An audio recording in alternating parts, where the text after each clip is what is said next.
The Honorable Court is now in session. Judge Gall presiding. Thanks, everybody. Have a seat.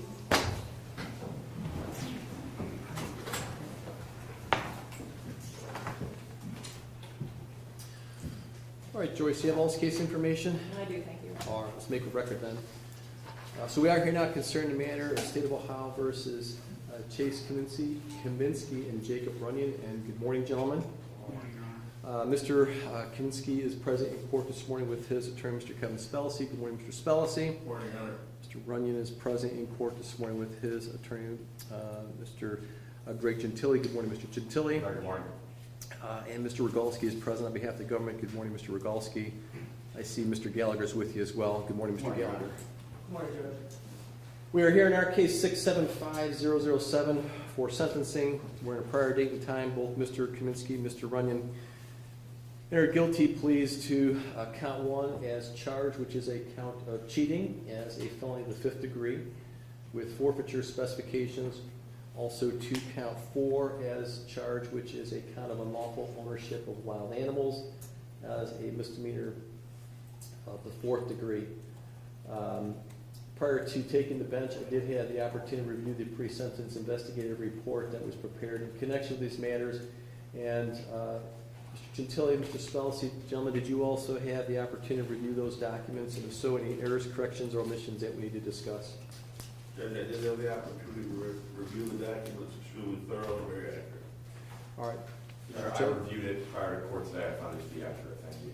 All right. And then I also had the opportunity to review a number of other items, most specifically letters of support that were either written by both you gentlemen, which I appreciate, but also to other members in support of each of you. I did review those letters, as well as other letters that I received through the course of business here at the court that I believe were disseminated to the parties as well. Going forward then, for everyone's understanding, Mr. Gentili and Mr. Spellacy, I'll hear from you your remarks that you may have on behalf of your clients in mitigation. Next, I'll hear from the state of Ohio, Mr. Rogalski. And I should say, gentlemen, if there's anyone else who is here that would like for me to hear from them on your client's behalf, it'll be at your direction. Mr. Rogalski, I'll hear from you, and if there's anyone who you'd like to hear from me, hear from them on their behalf, it'll be your direction.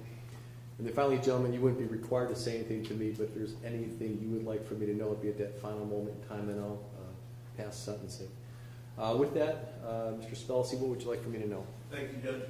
Judge, actually, there's very little to say. I mean, we've entered a plea of guilty. We've accepted responsibility for our conduct in this matter. Judge, we did that at the earliest opportunity with the county prosecutor's office. We acknowledged our wrongdoing as soon as we possibly could. We did attempt to negotiate a positive outcome for our clients the best one we could, with the understanding that they knew what they did was wrong. You know that there's going to be a forfeiture of the boat for Mr. Cominsky, and it's a significant punishment in and of itself, Your Honor. I know the court's well aware of the publicity that's accompanied this case, and sometimes the negative impact it's had on our clients, if you will, probably more than many other cases that we handle in this building for whatever reason. Having said that, there are no excuses, Judge. We have entered a plea of guilty to the counts that you have before you, and we stand ready to accept whatever punishment you need fit. Thank you. All right, thank you. Mr. Gentili? Your Honor, thank you. Echoing mostly what Kevin just said, Jake next to me, he certainly understands the scope of this, accepts full responsibility. There's genuine remorse here. There is a significant penalty. Judge, these two guys are now convicted felons. They lost their livelihood. That is their own doing. I'm well aware nobody feels bad for them. It was a choice they made, and frankly, they earned to be felons and have their livelihood lost today. There's seemingly endless negative public humiliation for these guys. We anticipate the court imposing a 3-year suspension of their fishing license. Effectively, it's a lifetime suspension for them.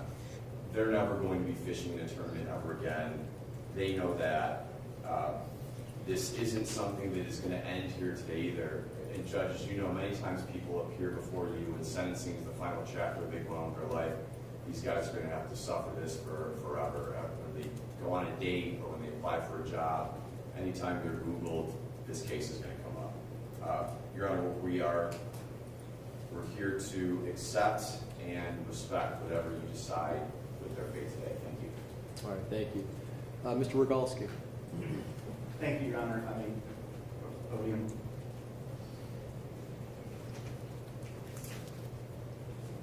May it please the court, Your Honor.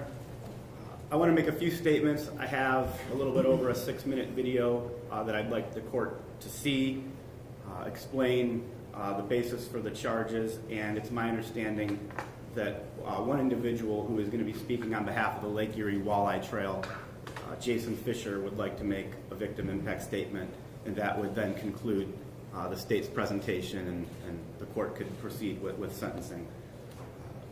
We're back to September the 30th of last fall. The Lake Erie Walleye Trail, that was the culmination of their tournament series that was hosted here on Lake Erie over at Gordon Park in Cleveland. Chase Cominsky and Jacob Runyan were the front runners to win Team of the Year if they did well in that tournament. So the stakes were high. That day's tournament, Team of the Year, and several side pots and other bets that were all on the line. If they would have won that tournament and won Team of the Year, they would have won in excess of $28,000. That's what we're talking about. This is the end of a long season where Chase Cominsky and Jacob Runyan had a curiously unprecedented run of success, such that other competitors, other officials of that tournament suspected foul play. They noticed some oddities, but they couldn't prove anything until Chase Cominsky and Jacob Runyan were caught red-handed that day. It wasn't a great day for fishing. The conditions weren't great. A lot of the teams were coming in with small fish, not that many fish, and then at the end of the weigh-in, here comes Chase Cominsky and Jacob Runyan with 5 fish that drama isn't going to be enough for them to win Team of the Year. Jason Fisher's doing the weigh-in. You're going to see this on the video. They weigh the big fish first for a big fish prize, and then all 5 fish together for the combined weight. And they need somewhere around 16 to 17 pounds of fish to win Team of the Year. 5 fish get weighed, and it's in excess of 33 pounds. Jason Fisher, very experienced, he thinks he's looking at 4 to 5 pound fish. They're weighing in at 6 to 7 pounds each. You're going to hear some of the crowd, the peanut gallery in one of these videos as the weigh-in goes on, and you're going to see the reactions before they're caught as to what everyone's suspecting. Nobody on that day could have known the sort of viral spread that this case was going to present. The outrage, not just in the fishing community, and the media worldwide attention that this case has brought. And I agree with what Attorney Gentile said, is they're forever going to be branded with the labels of cheaters and thieves. And after today, they'll be convicted felons, and nobody should feel bad for them because they deserve this and they earned this. So at this point in time, I'd like to present about a 6-minute video montage. These are videos that were taken either by the officials or by other competitors as the weigh-in was occurring, as the fish were photographed, and then as Jason Fisher called Mr. Runyan particularly back over for an inspection, when you're going to hear him yell probably the 5 words that he's going to be remembered for the rest of his life: "We got weights and fish."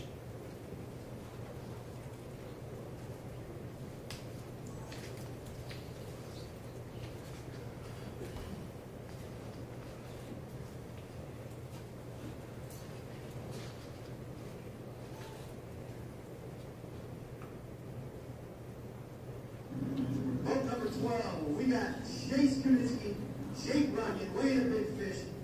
Our current Team of the Year race leaders are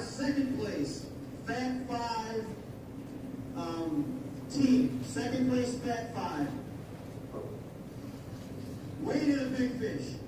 790. Weighed in a big fish. 790. Locking it in. 790. Weighed in 5. I gotta tell you, you gotta beat 16 some pounds. 3391, 3391, your new leaders, locking it in, team of the year, definitely team of the year champions. Round of applause, you got the Chase Cominsky, Jacob Runyan. We need pictures of those fish over here. Stick around a while.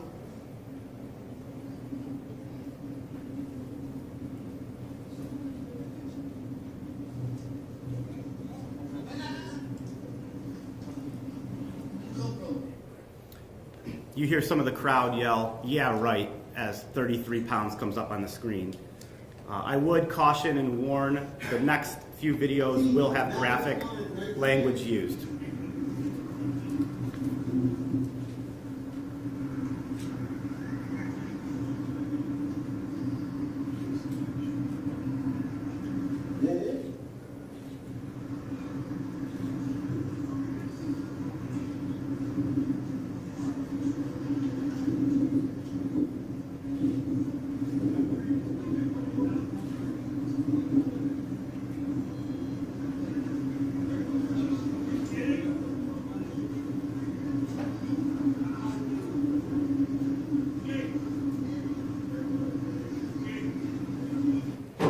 As they walk away, Jason Fisher has yelled, "Jake, Jake," to bring them back over for the fish inspection.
We'll see the next video from the viewpoint of looking at the fish themselves as they're cut open, with Mr. Runyan standing front and center.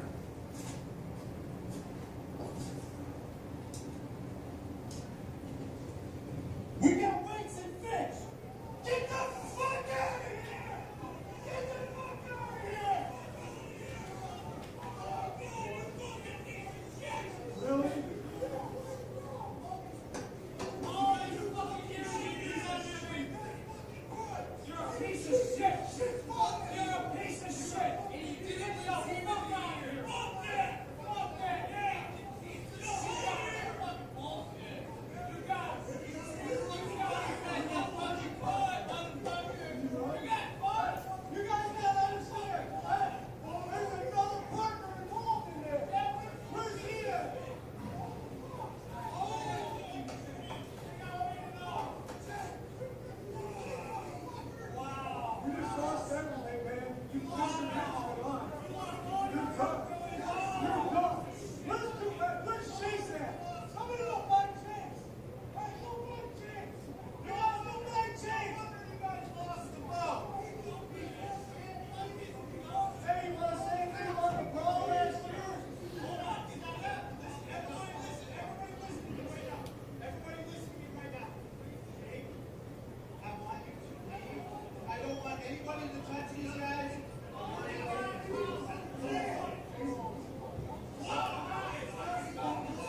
I need pictures.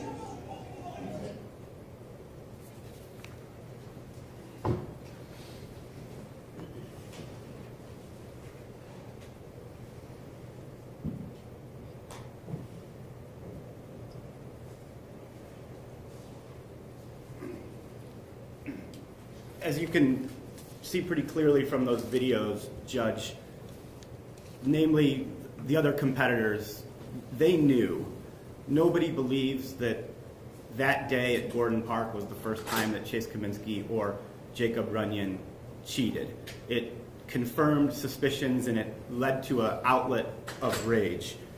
But we're here in a court of law, and Chase Cominsky and Jacob Runyan can only be prosecuted when we have evidence that we can bring in a court of law. And so the state of Ohio was brought these charges and charged the crimes that fit the facts and the evidence.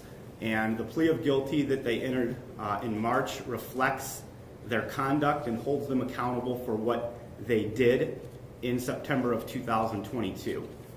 The cheating offense that they pled guilty to and the attempted theft offense that was ultimately dismissed, those would have been allied offenses for purposes of sentencing, and this court would have been able to only sentence them on one of those two counts. The state of Ohio chose the count of cheating. The possession of criminal tools was accounted for with the forfeiture of the Ranger boat, which is a six-figure boat, and as the defense attorneys mentioned, no small punishment in and of itself. However, the circumstances of them obtaining that boat, I imagine a lot of members of the fishing community question.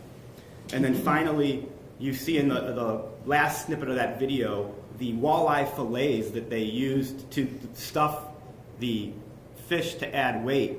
That is actually the crime in count 4 of the indictment for the wildlife parts that has the license suspension by not following the proper procedures with walleye that have certain laws that have to be followed. So that's count 4 of the indictment that led to the maximum 3-year license suspension that's allowed by law. If the state of Ohio could have insisted upon a lifetime suspension, perhaps it would have, but we're confined by the law on that.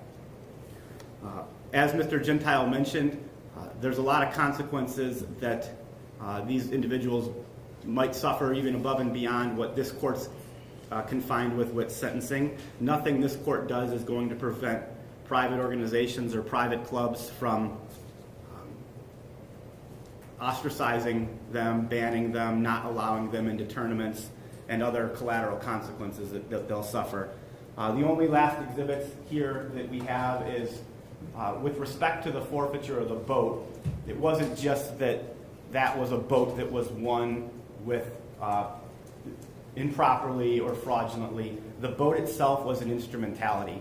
When the ODNR law enforcement officers executed a warrant and seized that boat and photographed that boat, they found a compartment on that boat that literally smelled fishy and was sort of customized to have a secret compartment that would have enabled these defendants to conceal whether it be fish that they caught the day before or the lead weights that would allow them to potentially pass a boat inspection. You have photographs of that? I do have photographs of that.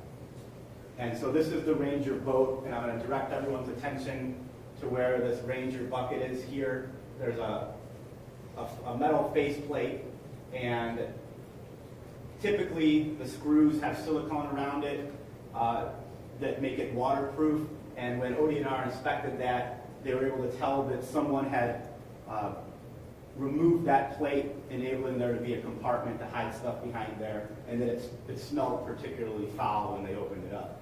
So that's a sort of an orientation picture of where it's at. Here you see the faceplate where the bucket has been removed, and then they removed the faceplate here in the third picture, just to give the court a sense of how the boat was also an instrumentality of their cheating.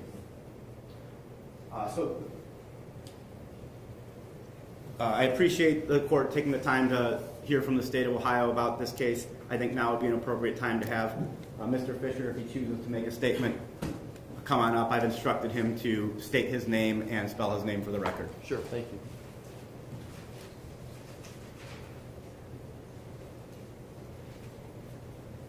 Good morning. Good morning, Your Honor.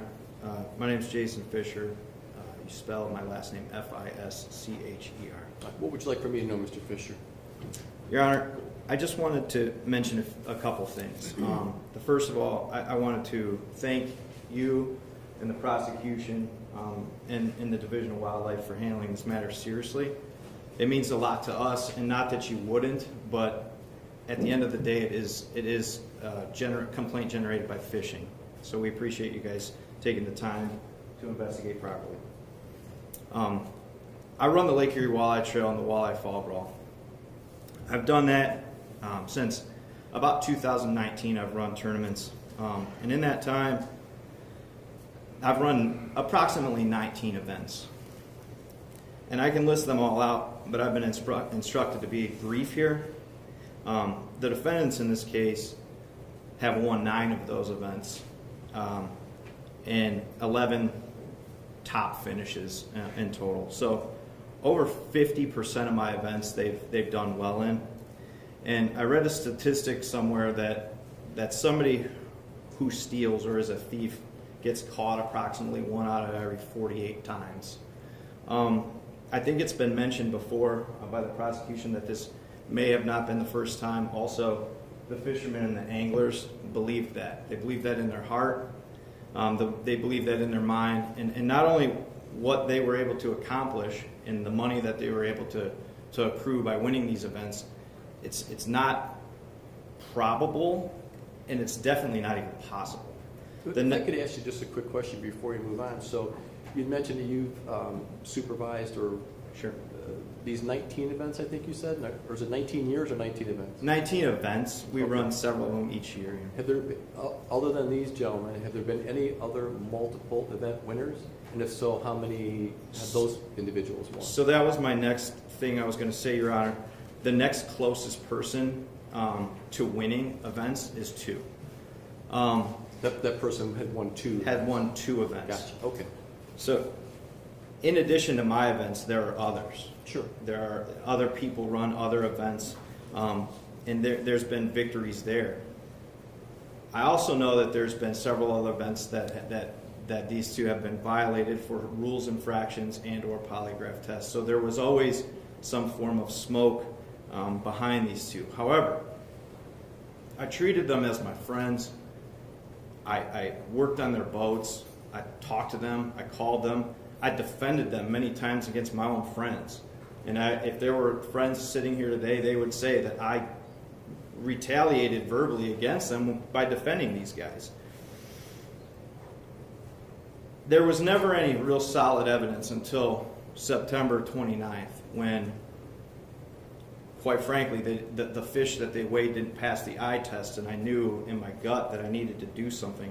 So I did, and you just got to watch what all transpired. It's not, my proudest moment, and probably not a lot of my other guys. However, what you saw is emotion. These guys have families. They have jobs. They do things, and they follow this passion, the sport of fishing, because it's what they love to do, and they take that time away from other aspects of their life. They miss birthdays and holidays because if we get delayed, we may have to go, on another day. So they rearrange their schedule. They financially pay for hotels and gas and you name it. These guys are out to try and pursue this thing, which is competition, which we all have done since we were little kids. We always want to win or be the best, and you grow up playing sports. And that's why these guys do this. And it brings so much to the community, specifically here in Cleveland. Gas stations, restaurants, hotels, the metro parks themselves. We all pay $5 just to launch there. I can speak with 100% certainty that these fishermen and these anglers generate revenue for the city of Cleveland and the metro parks, which we're no longer welcome at because of this incident. This year we lost our permits basically because they made the permits so expensive we can't get them. We were to host probably 150 boat field here this year, and we had to move events because Cleveland Metro Parks didn't want the drama that you just saw. That drama is because of emotion as to what happened because of these 2 guys. I'll end with this. I heard the defense talked about some negative publicity. I'll touch on the negative publicity that they put on other people when they were disqualified from the fall brawl. They attacked the operator of the fall brawl, Frank Murphy. The Ohio Walleye Federation, when one of them was disqualified for a simple rules violation, they attacked that organization. I actually started tournament directing because that organization wouldn't hold what's called the Vic Sports Center Open. So they came to me, hey, will you run this tournament for us? Because one of the defendants got disqualified and they attacked them so much they said, we're just not going to do it. We don't want to do it. So the last thing that I want to say is, again, reiterate, thank you for taking this seriously, but also consider the time that these anglers and these guys spend away from their family, and that time to shine when they may come up with a win or a top finish. These people bring their children up on stage. They love this stuff. And those 9 instances where these defendants may have generated wins, I guess we'll never know if it was honest or not.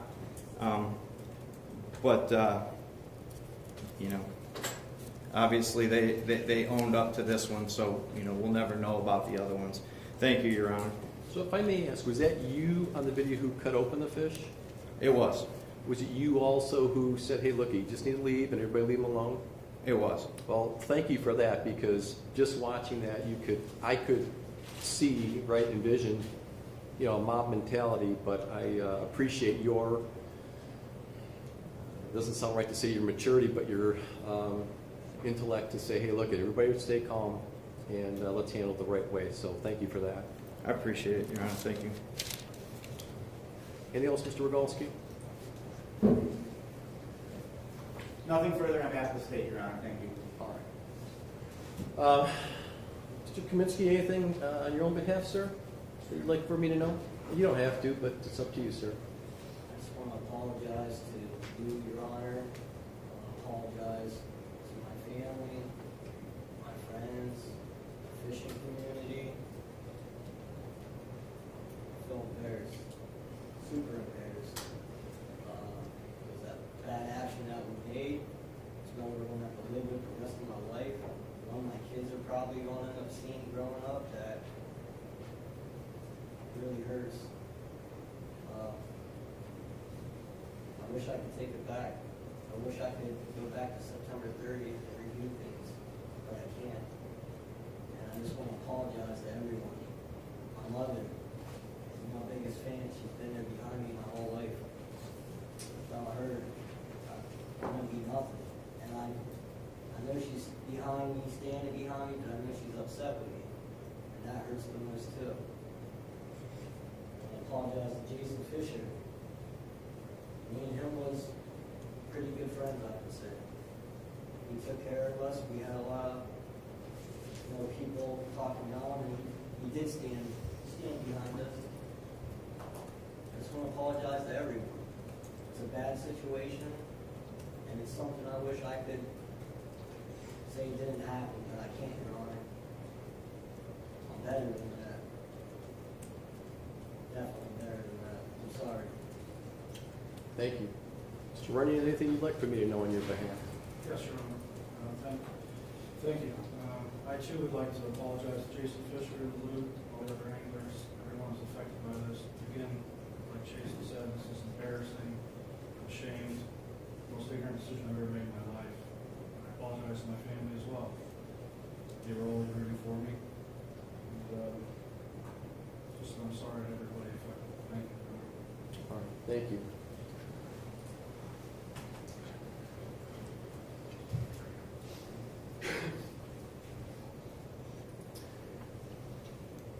Gentlemen, growing up by my house was a small pond that, my dad used to take me there fishing.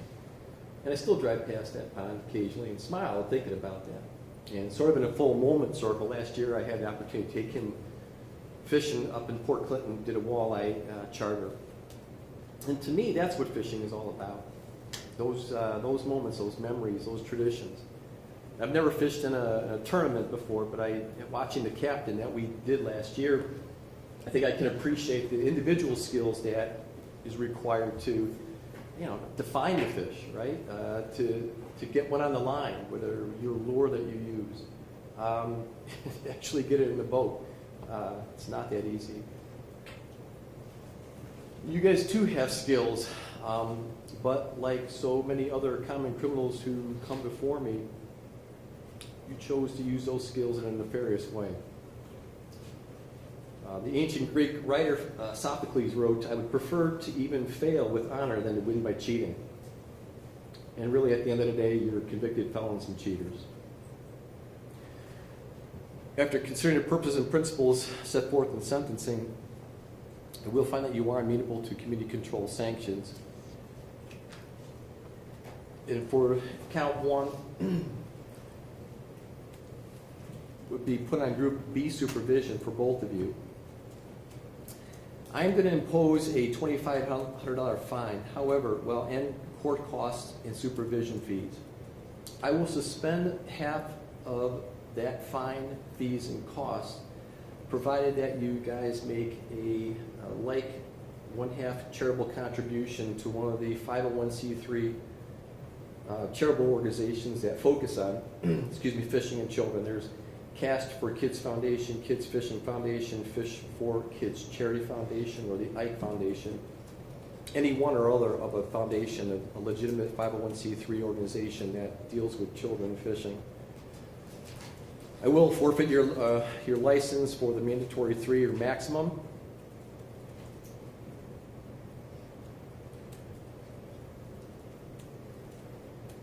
On count 4,